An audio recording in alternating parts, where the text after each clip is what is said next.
আসসালামু আলাইকুম। এটির বাংলা সংবাদে সবাইকে স্বাগত জানাচ্ছি। আমি ভাবনা আহমেদ। রাষ্ট্র কাঠামো সংস্কারে বিএনপি সর্বপ্রথম উদ্যোগ নিয়েছে জানিয়ে দলের সিনিয়র নেতারা বলেছেন, জনগণের আকাঙ্ক্ষা পূরণেই ৩১ দফা প্রস্তাবনা দেওয়া হয়েছে। ফরিদপুরে জনসম্পৃক্ততা বিষয়ক বিভাগীয় কর্মশালায় বিএনপির নেতারা এসব কথা বলেন।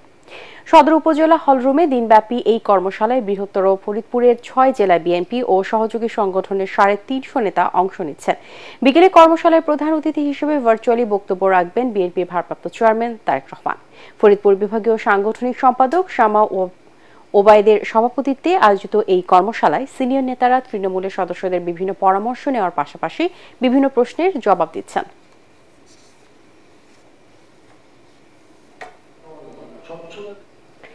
সামনের বছর দেশের মানুষ রাজনৈতিক সরকার দেখবে এমন মন্তব্য করে পরিকল্পনা ও শিক্ষা উপদেষ্টা ওয়াহিদউদ্দিন মাহমুদ বলেছেন, নির্বাচিত সরকার ক্ষমতায় আসলে দেশের অর্থনৈতিক স্থিতিশীলতা ফেরানো সম্ভব হবে। তিনি বলেন, ব্যাংকের টাকা ব্যালেন্স শিটে আছে, কিন্তু বাস্তবে তার অস্তিত্ব নেই।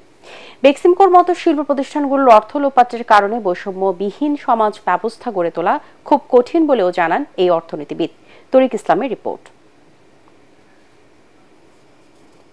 বিভিন্ন বড় বড় কোম্পানির সব টাকা বাইরে চলে গেছে, যেখানে ব্যাংকের মানুষের টাকা ব্যাংকে আছে, কিন্তু ব্যাংকের সব টাকা বাইরে চলে গেছে, কিন্তু সেই টাকা তো মানুষের। বড় বড় শিল্প, বেক্সিমকো শিল্প ইন পার্টিকুলার, এগুলোর সব ব্যালেন্স শিট এখন দেখা যাচ্ছে, এগুলোতে ব্যালেন্স শিটে অনেক টাকা আছে, কিন্তু আসলে কোনো দেশের ভিতরে কোনো রিসোর্স নাই। And where will that money come from?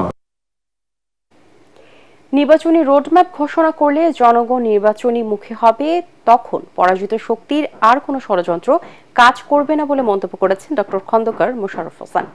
সংস্কারের কথা বলে অনির্দিষ্ট সময়ের জন্য ক্ষমতায় থাকলে ষড়যন্ত্র ও অস্থিরতা আরও বাড়বে বলে দাবি করেন তিনি। জাতীয় প্রেস ক্লাবে ন্যাশনাল পিপলস পার্টি আয়োজিত আলোচনা সভায় তিনি এসব কথা বলেন। ফ্যাসিবাদী শক্তি যেন নতুন করে আধিপত্য বিস্তার করতে না পারে, তা নিশ্চিতে সবাইকে ঐক্যবদ্ধ থাকার আহ্বান জানান খন্দকার মোশাররফ। অন্যদিকে জাতীয় প্রেস ক্লাবের সামনে বিক্ষোভ সমাবেশে স্থায়ী কমিটির সদস্য AZ-M জাহিদ হোসেন অভিযোগ করেন, বিভাজন সৃষ্টি করে ভারত আধিপত্য প্রতিষ্ঠা করতে চায়। সাম্প্রদায়িক সম্প্রীতি নষ্টের কোনো উস্কানিতে বাংলাদেশের মানুষ পা দেবে না। যদি দেশে নির্বাচনের রোডম্যাপ ঘোষণা করা হয়, তাহলে জনগণ নির্বাচনের প্রতি তারা মুখী হয়ে যাবে, নির্বাচনমুখী। আর নির্বাচনমুখী হয়ে গেলে আমার বিশ্বাস, আজকে যে ছোটোখাটো ষড়যন্ত্র করার চেষ্টা করা হচ্ছে, এই ষড়যন্ত্র জনগণের কাছে পাত্তা পাবে না, জনগণ নির্বাচনমুখী হয়ে যাবে। এবং এই সরকারেরও একটা সুযোগ হবে, তারা একটা নির্দিষ্ট সময়ের মধ্যে নির্বাচিত সরকারের কাছে ক্ষমতা দিয়ে হস্তান্তর করে তারা বিদায় নেওয়ার। আধিপত্যবাদী, সম্প্রসারণবাদী যে কোনো উদ্যোগকে এই সরকার শুধু নয়, এদেশের মানুষ 18 কোটি মানুষ ঐক্যবদ্ধভাবে প্রতিরোধ করবে। ধর্মীয় সংখ্যালঘু ইস্যুকে কেন্দ্র করে ভারতের উস্কানিমূলক কর্মকাণ্ড বাংলাদেশের স্বাধীনতা সার্বভৌমত্বের জন্য হুমকি বলে অভিযোগ করেছেন সশস্ত্র বাহিনীর অবসরপ্রাপ্ত কর্মকর্তারা। দেশের জনগণকে সাথে নিয়ে ভারতের সকল ষড়যন্ত্র রুখে দেওয়ার ঘোষণা দেন তারা। রাজধানীতে ভারতীয় আধিপত্যবাদের বিরুদ্ধে বিক্ষোভ সমাবেশ থেকে এমন হুঁশিয়ারি দেন সশস্ত্র বাহিনীর অবসরপ্রাপ্ত কর্মকর্তারা। তারা বলেন, বিগত সরকারের নেওয়া নতজান পররাষ্ট্রনীতি এদেশের জনগণ আর কখনোই মেনে নেবে না।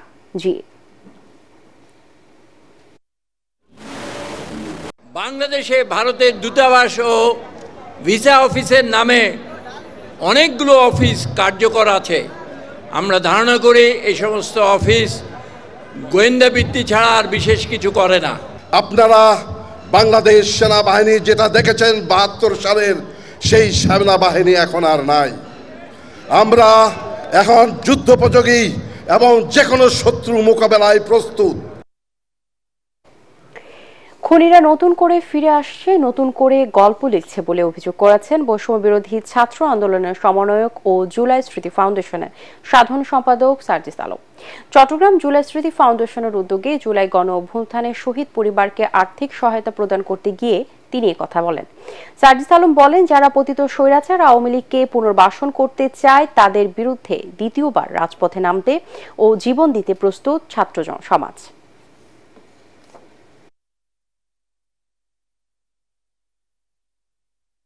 আমাদের জীবনের সবটুকু দিয়ে আপনাদের পাশে থাকবো।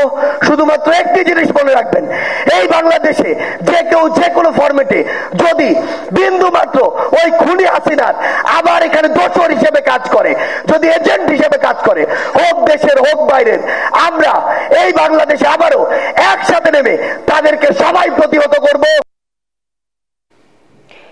দেশে জাতীয় ঐক্যের নামে জাতীয় অনৈক্যের সূচনা হয়েছে বলে আশঙ্কা প্রকাশ করেছেন জাতীয় পার্টির চেয়ারম্যান গোলাম মোহাম্মদ কাদের। রাজধানীর বনানীতে দলটির চেয়ারম্যানের কার্যালয়ে সংবিধান সংরক্ষণ দিবস উপলক্ষে আয়োজিত আলোচনা সভায় তিনি কথা বলেন। তিনি অভিযোগ করেন 50% মানুষকে জাতীয় ঐক্য থেকে দূরে রাখা হয়েছে। শক্তিশালী রাজনৈতিক দলগুলোর কাছে জিম্মি হয়ে আছে অন্তর্বর্তী সরকার বলেও মন্তব্য করেন GM কাদের। মামলার ভয় দেখিয়ে দলের নেতাকর্মীদের হয়রানি ও নির্যাতন করা হচ্ছে উল্লেখ করে তিনি আরো বলেন, সাংবিধানিকভাবে মিটিং মিছিল করার অধিকার থাকলেও তা থেকে বঞ্চিত জাতীয় পার্টি। সকল দলের অংশগ্রহণে অবাধ ও নিরপেক্ষ নির্বাচন চায় দলটি।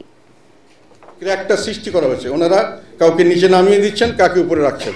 কাজে একটা বৃহৎ অংশ, 50%-এর বেশি অংশকে ওনারা এই ডায়ালগের বাইরে রেখেছে। এই জনসমষ্টিকে রিপ্রেজেন্ট করছে যারা, বা যেই জনসমষ্টির কোনো রিপ্রেজেন্টেশন না রেখে তারা এই ঐক্যের ডাক দিয়েছেন। এটাতে করে আমি মনে করি যে একটা জাতিগতভাবে আমাদের মধ্যে একটা ভুল বোঝাবুঝি, অবিশ্বাসের সৃষ্টি হয়েছে। কাউকে যদি আপনি অবিশ্বাস করেন তাহলে সে আপনাকে অবিশ্বাস করবে।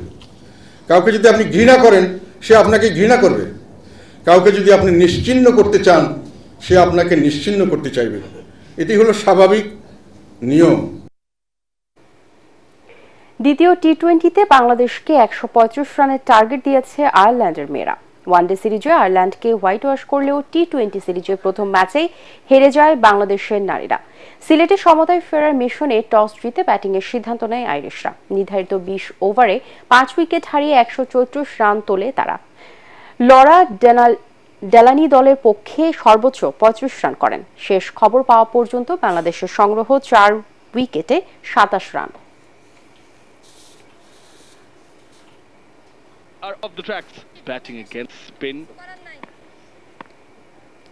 পরবর্তী সংবাদ দেখার আমন্ত্রণ জানিয়ে এখনকার মতো শেষ করছি। এটিএন বাংলার সংবাদ ইউটিউবে দেখতে ব্রাউজ করুন youtube/ATN Bangla News। ধন্যবাদ সবাইকে।